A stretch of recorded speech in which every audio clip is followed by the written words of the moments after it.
نحمده ونصلي على رسوله الكريم اما بعد فاعوذ بالله من الشيطان الرجيم بسم الله الرحمن الرحيم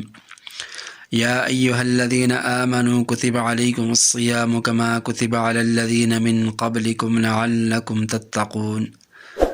قال النبي صلى الله عليه وسلم يقول الله تبارك وتعالى الصوم لي وأنا أجزي به آمنت باللہ صدق اللہ مولانا العظیم۔ اللہ تعالیٰ کی برکتوں والا رحمتوں والا مہینہ رمضان المبارک چل رہا ہے۔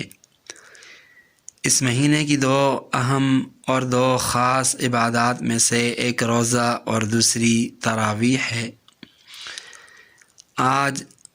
پہلی عبادت روزہ کے متعلق کچھ اہم باتیں عرض کروں گا۔ روزہ اسلام کے بنیادی ارکان و فرائض میں سے ایک ہے۔ ہر عاقل بالغ مسلمان چاہے مرد ہو یا عورت پر روزہ رکھنا فرض ہے۔ بغیر کسی شرعی عذر کے، بغیر کسی شرعی رخصت کے روزہ چھوڑ دینا بہت بڑا گناہ ہے۔ سورۃ البقرہ کی تلاوت کردہ آیت میں اللہ تعالیٰ اہل ایمان کو روزوں کا خاص حکم دیتے ہوئے فرماتے ہیں یا ایھا الذین آمنوا کتب علیکم الصیام کہ اے ایمان والو تم پر روزہ رکھنا فرض کیا گیا ہے۔ اور اس سے اگلی آیت میں فرمایا فمن شہد منکم الشہر فلیصم کہ تم میں سے جو بھی اس مہینے کو پائے وہ ضرور اس کے روزے رکھے۔ روزہ اسلام کے چونکہ بنیادی ارکان میں سے ہے، اللہ کے نبی صلی اللہ علیہ وسلم نے اسلام کے بنیادی ارکان کا تذکرہ کرتے ہوئے فرمایا اسلام کی بنیاد 5 چیزوں پر ہے۔ اس بات کی گواہی دینا کہ اللہ تعالیٰ کے سوا کوئی معبود نہیں، اور یہ کہ محمد صلی اللہ علیہ وسلم اللہ کے رسول ہیں، نماز قائم کرنا، زکوٰۃ ادا کرنا، حج کرنا اور رمضان المبارک کے روزے رکھنا۔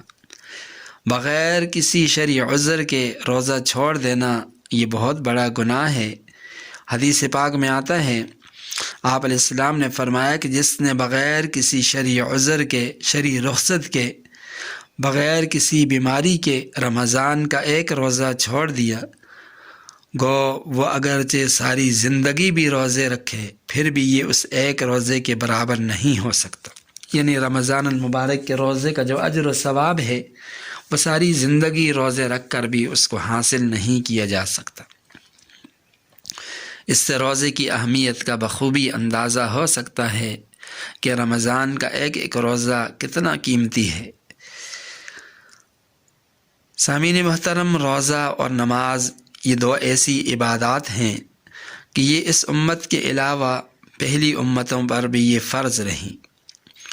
البتہ ان کی تعداد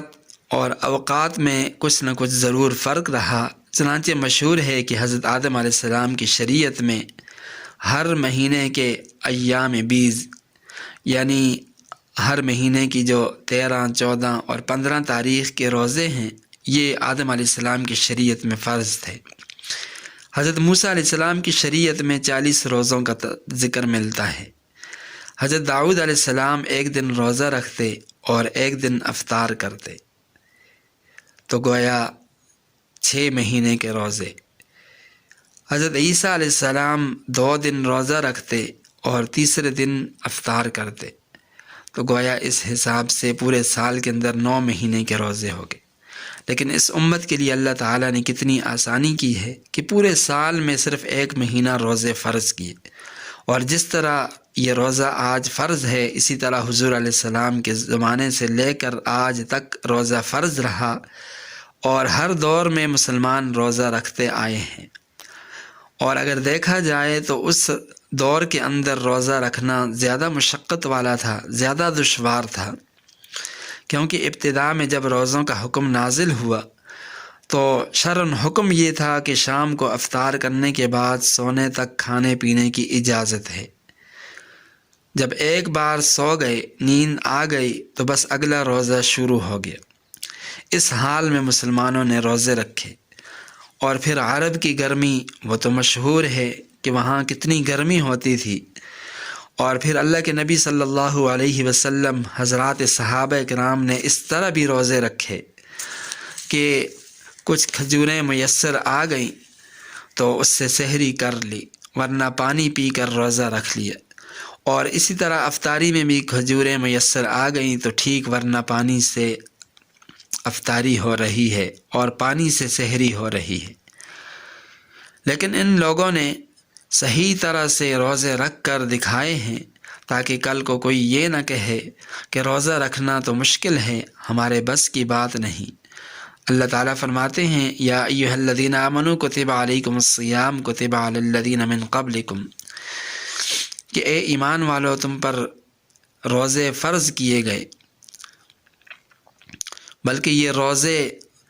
صرف تم پر فرض نہیں کیے گئے بلکہ تم سے پہلے لوگوں پر بھی فرض کیے گئے تھے۔ تو جس طرح ان لوگوں نے اس فرض کو بخوبی اچھے انداز سے نبھایا، تو اسی طرح تم بھی اس روزے کے فرض کو اچھی طرح پورا کرو۔ اور پھر اللہ تعالیٰ نے اس امت پر خاص فضل و کرم والا معاملہ فرمایا کہ ایک تو اس امت کے احکامات میں پہلی امتوں کی بنسبت آسان ہیں، اور اس امت کی اوسط عمریں اگرچہ پہلی امتوں سے کم ہیں، لیکن اس کے باوجود اس امت کے لیے اللہ تعالی نے اجر و ثواب زیادہ رکھا ہے۔ چنانچہ فرمایا من جاء بالحسنۃ فلہ عشر امثالھا، کہ جو کوئی ایک نیکی کرے گا اس کو 10 گنا اجر و ثواب ملے گا۔ اور رمضان المبارک کے متعلق فرمایا جو ایک نیکی کرے گا اس کو 70 گنا اجر و ثواب ملے گا۔ اللہ کے نبی صلی اللہ علیہ وسلم نے فرمایا جو رمضان کا 1 مہینہ روزہ رکھے اور پھر شوال میں 6 روزے رکھے، اس کو سارا سال روزے رکھنے کا اجر و ثواب ملے گا، کیونکہ اللہ تعالیٰ نے ایک نیکی پر 10 گنا اجر و ثواب دینے کا وعدہ کیا ہے۔ تو رمضان کے 30 روزے اور ماہ شوال کے 6 نفلی روزے، یہ کل ملا کر 36 ہو گئے، اور 36 کو 10 پر ضرب دیں تو 360 بن جاتے ہیں۔ تو اس کا مطلب یہ ہوا کہ جو آدمی صرف رمضان کا مہینہ اور شوال کے 6 نفلی روزے رکھے گا تو گویا اس کو ساری زندگی روزے رکھنے کا اجر و ثواب ملے گا۔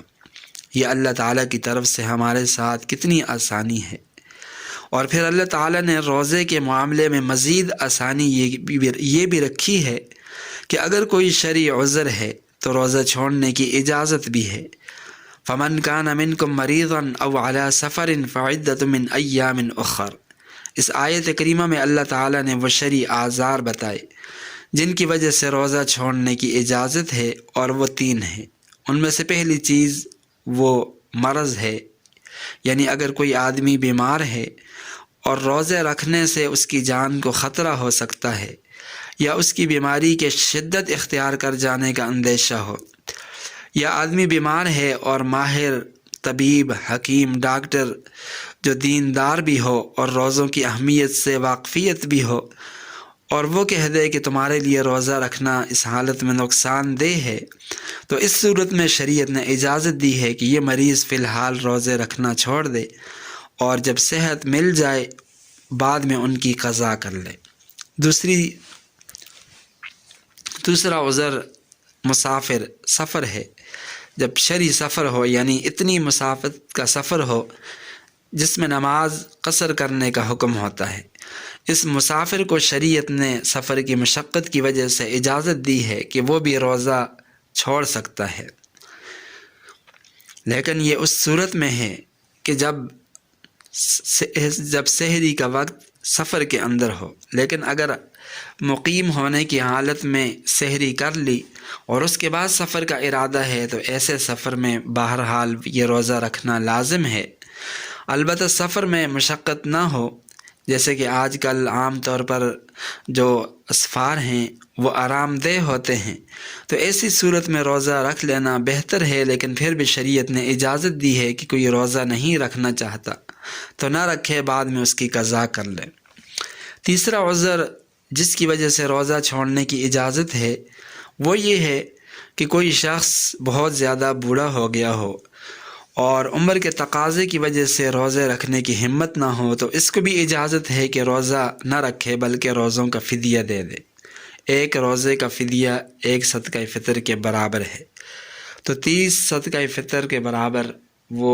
روزوں کا فدیہ ادا کر دے۔ روزہ رکھنا بڑی اہم عبادت ہے، اللہ تعالیٰ کو بہت زیادہ پسندیدہ عمل ہے۔ رسول اللہ صلی اللہ علیہ وسلم نے فرمایا، انسان کو ہر نیک عمل کا اجر و ثواب کئی گنا زیادہ ملتا ہے۔ ایک نیکی کا اجر و ثواب 10 گنا سے لے کر 700 گنا تک دیا جاتا ہے، اور اللہ تعالیٰ فرماتے ہیں سوائے روزہ کے، کیونکہ روزہ میرے لیے ہے اور میں خود اس کا بدلہ دوں گا۔ گویا انسان کوئی بھی نیک عمل کرتا ہے تو اللہ تعالیٰ فرشتوں کو حکم دیتے ہیں کہ اس نیک عمل کے بدلے اس کے نامہ اعمال میں اتنی نیکیاں لکھ دو۔ لیکن جب روزے کی باری آتی ہے تو اللہ تعالیٰ فرماتے ہیں کہ اس کا اجر و ثواب لکھنا تمہارے بس میں نہیں، میں خود اس کا اجر و ثواب دوں گا۔ یہ روزے کی کتنی بڑی اہمیت ہے اور کتنی بڑی فضیلت ہے۔ لیکن یہ روزے کی جو اہمیت ہے، یہ فضیلت ہے، اس کے جو بے شمار فوائد ہیں، وہ اسی وقت حاصل ہوں گے کہ جب ہم روزے کے آداب کی رعایت کریں گے۔ روزے کا ایک ادب یہ ہے کہ روزے کا مطلب صرف کھانے پینے کی حد تک نہ سمجھا جائے، بس کھانا پینا نہیں ہے، باقی جو مرضی ہے کرتا رہے، بلکہ روزہ تمام اعضاء کا ہونا چاہیے۔ یعنی جس طرح آدمی کھانے پینے سے رک گیا، اسی طرح باقی تمام اعضاء کو بھی اللہ تعالیٰ کی نافرمانی سے روک دے، کیونکہ اگر انسان کھانے پینے سے تو رک جائے لیکن گناہوں کو نہ چھوڑے، ہاتھ کے گناہ نہ چھوڑے، آنکھ کے گناہ نہ چھوڑے، زبان کے گناہ نہ چھوڑے، جھوٹ بولے، غیبت کرے، گالم گلوچ کو نہ چھوڑے، تو ایسے آدمی کے بارے میں اللہ کے نبی صلی اللہ علیہ وسلم نے فرمایا، اللہ تعالیٰ کو اس کے بھوکا پیاسا رہنے کی کوئی ضرورت نہیں، یعنی اس روزے پر اس کو کچھ بھی اجر و ثواب نہیں ملنا۔ وجہ اس کی یہ ہے کہ کھانا پینا جو عام حالات کے اندر حلال تھا، جو وقتی طور پر ممنوع کر دیا گیا،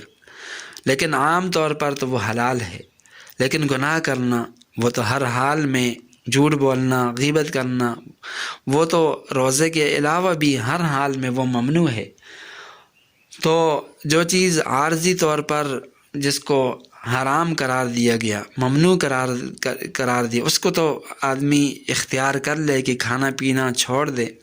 لیکن جو چیز ہمیشہ کے لیے ممنوع ہے، گناہ ہے، غیبت ہے، جھوٹ ہے، بد نظری ہے، بد کلامی ہے، بد زبانی ہے، جو چیزیں ہمیشہ کے لیے ممنوع ہیں، حرام ہیں، ان کا ارتکاب کرنے کے باوجود اگر ارتکاب کرے گا تو اس نے کون سا بڑا کام کر دیا۔ تو اس لیے فرمایا کہ اللہ تعالیٰ کو اس کے بھوکا پیاسا رہنے کی کوئی ضرورت نہیں۔ تو روزے کے آداب کی رعایت رکھنا یہ نہایت ضروری ہے، تاکہ یہ روزہ ہمارے گناہوں کا کفارہ بن جائے، جنت کے دروازے کھولنے کا ذریعہ بن جائے، اور یہ روزہ اللہ تعالیٰ کے قرب کا ذریعہ بن جائے۔ وآخر دعوانا ان الحمد للہ رب العالمین۔